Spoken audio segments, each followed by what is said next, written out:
The baby stopped crying at around 2 in the afternoon. The mother, working the field behind the cabin, heard the silence and felt relief move through her like something physical. The teething had been going on for 3 days. The screaming had been continuous, the kind that makes a person's hands shake and their vision blur at the edges. She had given the child 1 spoonful of the syrup that morning, the one with the pale blue label and the engraving of a serene woman on the front. The merchant had sold it to her from the back of his wagon 2 weeks earlier.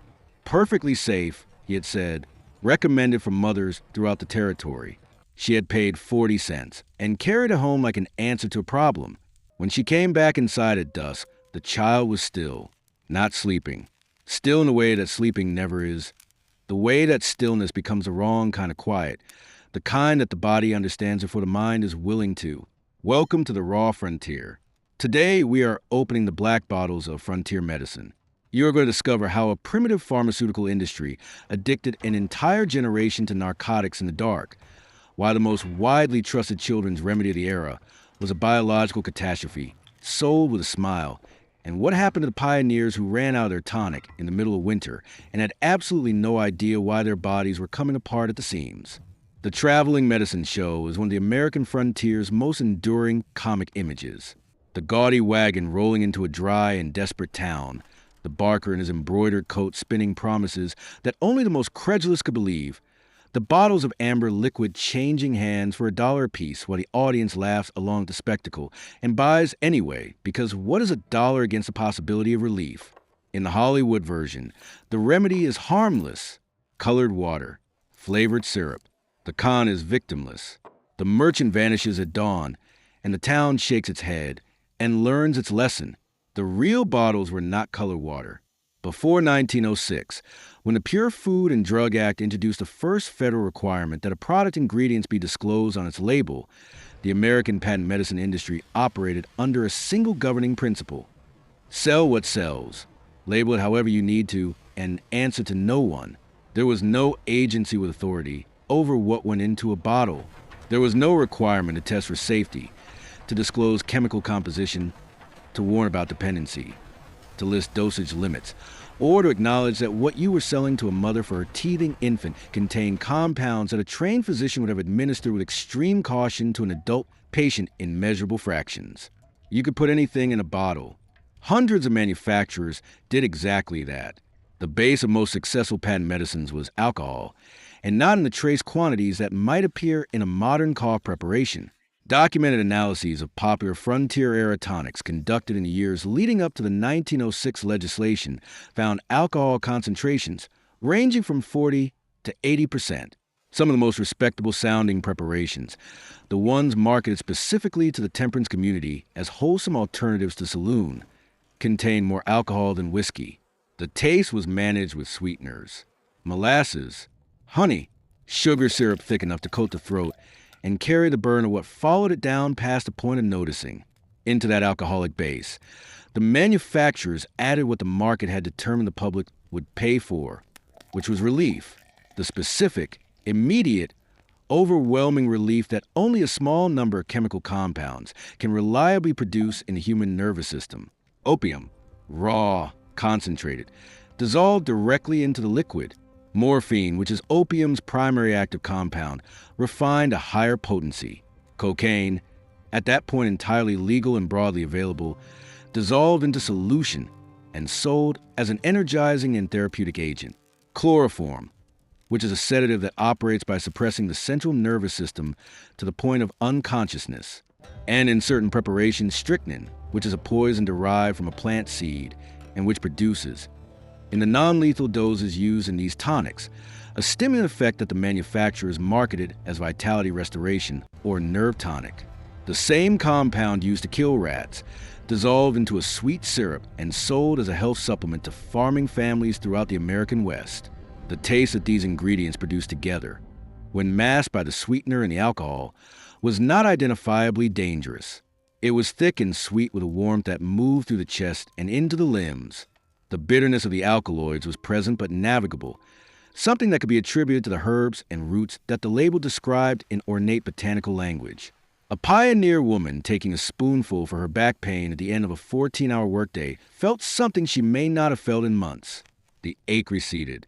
The anxiety quieted. The weight of everything that the frontier demanded of her body and her mind lifted, temporarily, into something that felt like being well. She would take another spoonful the next evening, and the next. No one told her what was happening at the neurochemical level, because no one selling the bottle had any interest in her knowing. Now consider Mrs. Winslow's soothing syrup, because it requires its own careful attention. It was one of the most commercially successful patent medicines of the 19th century.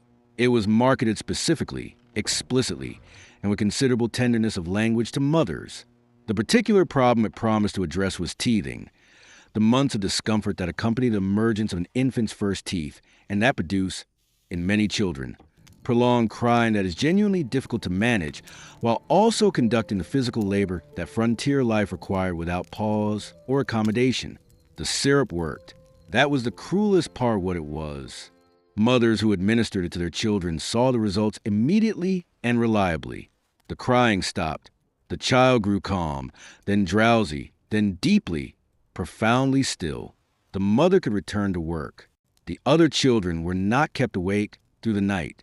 The household continued to function. Everything the label had promised had been delivered. What the label did not disclose was that the active mechanism behind this relief was morphine. Documented analysis of Mrs. Winslow's soothing syrup found concentration sufficient to produce in an infant body a level of central nervous system depression that, depending on the dose administered and the size and age of the child, existed on a spectrum with respiratory failure at one end. The infant's breathing slows under morphine in a way that is not visible as alarm to a caregiver who does not know what she is observing. The chest still rises. The child is still warm. The color changes gradually, not all at once. The lips moving through a pale progression towards something that might be mistaken, in a dim cabin at dusk, for the deep flush of a finally sleeping baby. The heart rate decreases. The intervals between breaths lengthen. And at some point along that progression, in some percentage of the cribs and some percentage of the frontier cabins where that pale blue label sat on the shelf, the interval between breaths became permanent. The newspapers of the period eventually found a language for what was happening, though it took longer than it should have, and the industry fought the characterization with considerable resources. Baby killers. That was the phrase that circulated.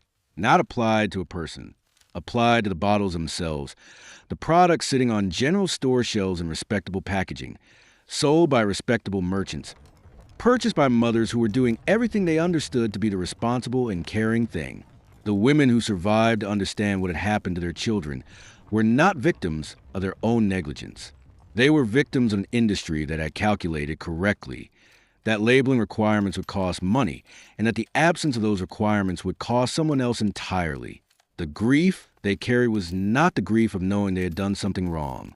It was a particular and unnavigable grief of having done everything right, having trusted the system as it existed, having followed every instruction on the label, and having arrived at an outcome that the label had never once acknowledged as possible. The addiction that the adult products produced was equally invisible in its early stages and equally devastating in its consequences. A pioneer taking a daily tonic for joint pain or persistent cough was not making a choice to become chemically dependent on opiates. That word, dependency, did not exist in the framework available to them for understanding what was happening in their own bodies.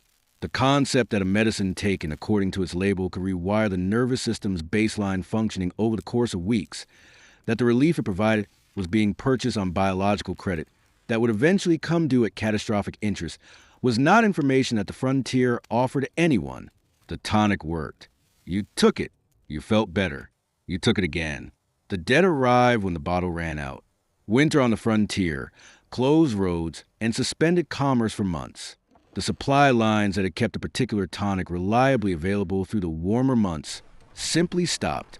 The merchant did not return until spring. The general store ran out of stock and could not reorder until the passes opened. And somewhere in a cabin in Kansas or Wyoming or the high plains of Nebraska, a man or woman who had been taking their tonic every day for 8 months reached the bottom of their last bottle and had no way to get more. What followed was not recognizable to them as what it was.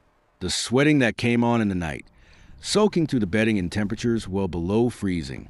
The cramping that moved through the abdomen in waves with an intensity that had no relationship to anything they had experienced as illness before. The skin that became simultaneously hypersensitive and wrong, crawling with a sensation that could not be addressed by any physical action. The vomiting, the shaking that was not cold, the visions that arrived in the dark of the cabin and bore no relationship to the room around them. The paranoid certainty that something was fundamentally and permanently broken, that this was dying, that the body had crossed into a condition from which it would not return. They had no word for withdrawal because they had no word for addiction, because they had no understanding that what they had been consuming was an opiate at therapeutic doses taken daily for the better part of a year.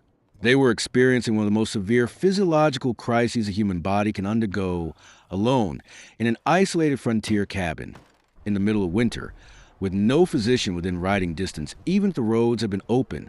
And the only frame they had for what was happening to them was that they were sick in a way they had never been sick before. Some of them sent for more tonic as soon as they could. Some of them rode through dangerous conditions in the middle of winter to reach a town that might have a bottle. Some of them did not make it to spring. The American frontier killed people with weapons they could see and name. The animal, the weather, the rifle, the distance. It also killed them with something that wore a label decorated with the engraving of a trustworthy face and sat on a shelf in the general store between the flour and the thread and the lamp oil. The second category moved more slowly and more quietly and left grief that looked, from the outside, like bad luck or the mysterious workings of illness. It was not mysterious. It was a product. It was manufactured, packaged, priced, and distributed by people who understood exactly what was in it and chose, in the full light of that knowledge, to write something else on the label instead, which frightens you more. The frontier's visible threats, the ones that announce themselves and at least give you the chance to run or fight or understand what is happening to you, or the thread in the glass bottle, the one that tastes like something a caring person would give you, that works exactly as promised right up until the moment it does not. Leave your answer in the comments. We want to know where you think the real danger lived on the frontier.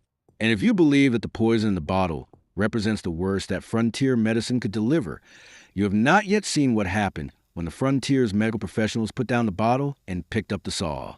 The physicians of the Wild West were operating at the outer edge of what the period's knowledge permitted, with tools designed for carpentry and a success rate that the word troubling does not adequately describe.